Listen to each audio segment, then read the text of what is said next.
Discover new ways to listen to your favorite music. Offline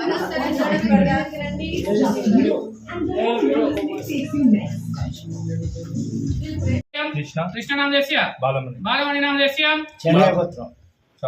चंडे गोत्रोद्भवाय सिद्धुलो नाम देस्य वाणी नाम देस्य మునగల గోత్రం गोत्रोद्भवाय వెంకటరమణయ్య नाम देस्य సావిత్రి नाम देस्य सह कुटुंबानां तथा गोत्रोद्भवाय नंदी गोत्रोद्भवाय ममता नाम देस्य महेश नाम देस्य त्रिल गोत्रोद्भवाय मल्लेश नाम देस्य मल्लेश्वरी नाम देस्य सह कुटुंबानां तथा गोत्रोद्भवाय रामुलु नाम देस्य कृष्णवेणी नाम देस्य सह कुटुंबानां तथा कोतुल गोत्रोद्भवाय मल्लेश नाम देस्य सह कुटुंबानां तथा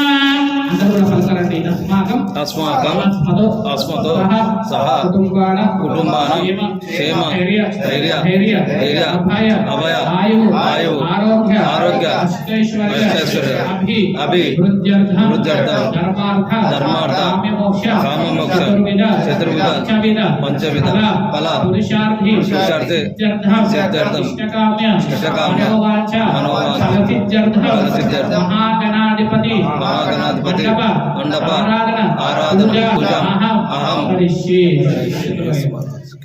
తదంగా కలశ ఆరాధన కరిష్యే నేను నా ఇంటికి వెళ్తానని అనుమతించండి అని గతంలో జరిగినదంతా చెప్పి స్వర్గానికి వెళ్ళిపోయాడు నారదుడు. అప్పుడు శ్రీకృష్ణుడు ఆ రోజు రాత్రి చంద్రుడు చూడకుండా పట్టణంలో చాటింపు వేయించాడు. శ్రీకృష్ణుడు క్షీర సముద్ర పాలకుడైనటువంటి అయినచో ఆ రోజు రాత్రి ఆకాశం వైపు చూడకుండా పశువుల కాపలకు వెళ్లి పాలు పితుకుతూ పాలలో చంద్రుడి ప్రతిబింబం చూసి ఆహా నాకు ఇలాంటి అపనింద రానుందో అని అవమానంతో అనుమానించడం ప్రారంభించాడు. కొన్నాళ్లకు సత్రాజిత్తుడు సూర్యవరంతో శమంతకమని సంపాదించి శ్రీకృష్ణుని చూడడానికే ద్వారకకు వచ్చాడు. శ్రీకృష్ణుడు అతనికి మర్యాద చేసి ఆ మణిని తనకు ఇవ్వమని అడిగాడు. అప్పుడు సత్రాజిత్తుడు ఇది రోజుకు 8 భారముల బంగారం ఇస్తుంది, దీనిని ఏ నిలదక్కువ వాడినైనా ఇవ్వకూడదని చెప్పి శ్రీకృష్ణుడు ఊరుకున్నాడు. ఒకరోజు సత్రాజిత్తుని తమ్ముడు ప్రసేనుడు శమంతకమణిని కంఠానికి ధరించి వేటకు వెళ్లి అడవికి వెళ్తగా అక్కడ ఒక సింహము ఆ మణిని మాంసము అనుకుని ప్రసేనుని చంపింది. ఆ సింహము ఆ మణిని తీసుకుపోతుండగా ఒక భల్లూకము ఆ సింహాన్ని చంపి ఆ మణిని తీసుకుని తాను ఉండే కొండ బిలవానికి వెళ్లి తన కుమార్తె జాంబవతికి ఆట వస్తువుగా ఇచ్చింది.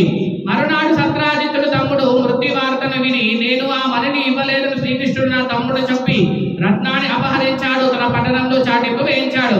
శ్రీకృష్ణుడు అది విని ఆ రోజు పాలలో చంద్రుడిని ప్రతిబింబం చూడడం వలన నాకు నింద వచ్చిందని చెప్పి భావించి దాన్ని తొలగించుకునేందుకు బంధుమిత్రులతో కలిసి అరణ్యంలో వెతకగా ఆ చోటు ప్రసేడు కలంభరము సింహపు కాలి జాడలు భల్లూకము కాలి జాడ కనిపించాయి. వాటిని అనుసరించి పోతూ ఒక పర్వత గృహ ద్వారములో పరిహారాన్ని వదిలి తానొక్కడి లోపలికి వెళ్లి ఉయ్యాలకు కట్టబడి ఉన్నటువంటి మణిని తీసుకుని తిరిగి వస్తుండగా అది చూసి వింత మనిషి వచ్చాడను జాంబవతి కేకలు వేస్తుంది. అంతలో జాంబవంతుడు కోపంగా అక్కడికి వచ్చి అరుస్తూ గోలతో గుచ్చుతూ శ్రీకృష్ణుపై యుద్ధాన్ని ప్రారంభించాడు. శ్రీకృష్ణుడు భీకర యుద్ధాన్ని ప్రారంభించాడు. ఆ యుద్ధం మొత్తము 28 రోజులు పోట్లాడారు.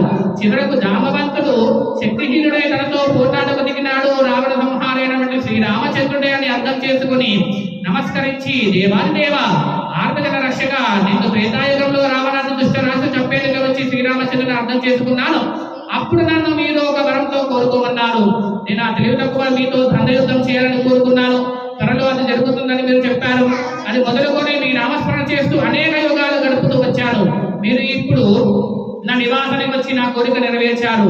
నా శరీరం అంతా శిథిలమైపోయింది, ప్రాణాల త్వరలో పోతున్నాయి, జీవశయం నశించింది. నా అపరాధం క్షమించి నన్ను కాపాడి నీకంటే నాకు వేరే దిక్కు ఎవరు లేరు అంటూ ప్రార్థించారు. అప్పుడు శ్రీకృష్ణుడు దయతో జాంబవంతుడిని తన చేతితో నిమిరి జాంబవంత శమంతకమణిని దొంగలించిన నాపై నిందపడినది, అది నాకు ఇచ్చిన చోటు తిరిగి వెళ్ళిపోతానని చెప్పాడు. అప్పుడు ఆ జాంబవంతుడు శ్రీకృష్ణుడు మణితో పాటు తన కుమార్తెను కూడా ఇచ్చి తనకు ఆలస్యం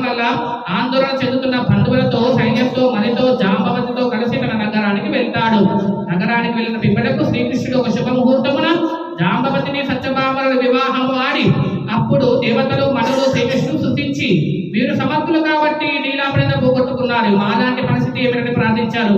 అప్పుడు ఆ శ్రీకృష్ణుడు భాద్రపద శుక్ల చవితి నాడు ప్రమాదవశాత్తు చంద్రుడు దర్శనించినచో ఆ రోజు గణపతిని పూజ చేసుకుని శమంతకం అనే కథను విని పూజాక్షతలు తలపై వేసుకున్నట్లయితే నీలాపనందలు పోగొట్టుకుంటారని చెప్తాడు.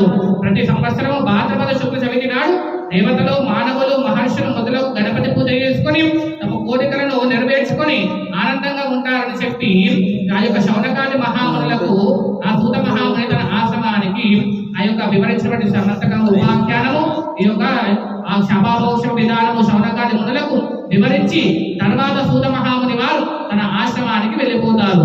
ఇది శ్రీ శమంతక ఉపాఖ్యానం వ్రతకథ సమాప్తము. బోలో శ్రీ గజానన భగవానికి జై.